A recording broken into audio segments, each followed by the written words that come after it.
اعوذ باللہ من الشیطان الرجیم۔ پناہ مانگتا ہوں میں اللہ کی شیطان مردود سے۔ بسم اللہ الرحمن الرحیم۔ السلام علیکم ورحمۃ اللہ وبرکاتہ۔ محرم شریف میں ایصال ثواب کرنے کا طریقہ۔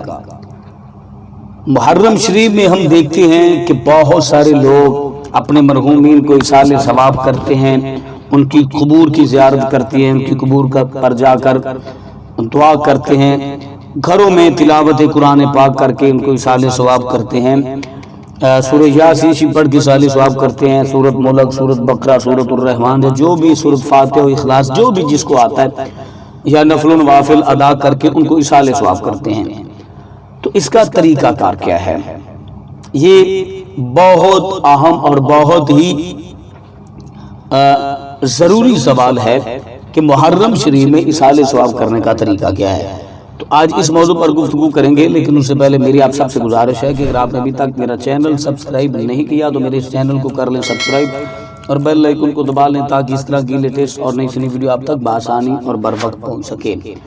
محرم شریف میں یا کہ کسی اور مہینے میں یا کسی اور دن یا کسی بھی وقت ایصال ثواب کرنے کا طریقہ یہ ہے کہ جو بھی آپ نے پڑھا ہے، سورہ یاسین پڑھی ہے، قرآن پاک پڑھا ہے، کچھ پارہ پڑھا ہے، یا کوئی بھی سورت پڑھی ہے، یا سورت فاتحہ و اخلاص پڑھی ہے،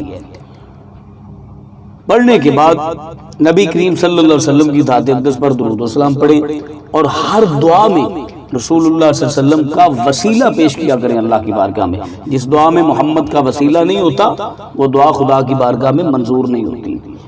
تو اللہ کی بارگاہ میں ہاتھ اٹھا کر دعا کریں کہ یا الہ العالمین میرے والدین کی بخشش فرما، اہل و عیال کی بخشش فرما، امت محمدی کی بخشش فرما، بالخصوص جن لوگوں کی بخشش کے لیے دعا کرنے والا کوئی نہیں ان کی بخشش فرما، تو وغیرہ وغیرہ۔ آپ اسی طریقے سے ایصال ثواب کرنے کا یہی طریقہ ہے، باوضو ہو کر ایک مقام پر بیٹھ جائیں، قبلہ رخ ہو کر بیٹھیں اور ہاتھ اٹھا کر اللہ کی بارگاہ میں دعا کرنی ہے۔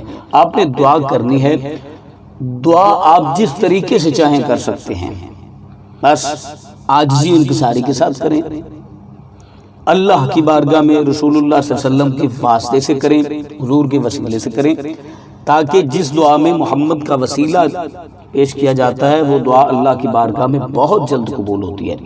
تو مجھے امید ہے کہ آج کی میری ویڈیو آپ کو اچھی لگی ہوگی۔ اپنا اپنی فیملی کا بہت سارا خیال رکھیے گا۔ اللہ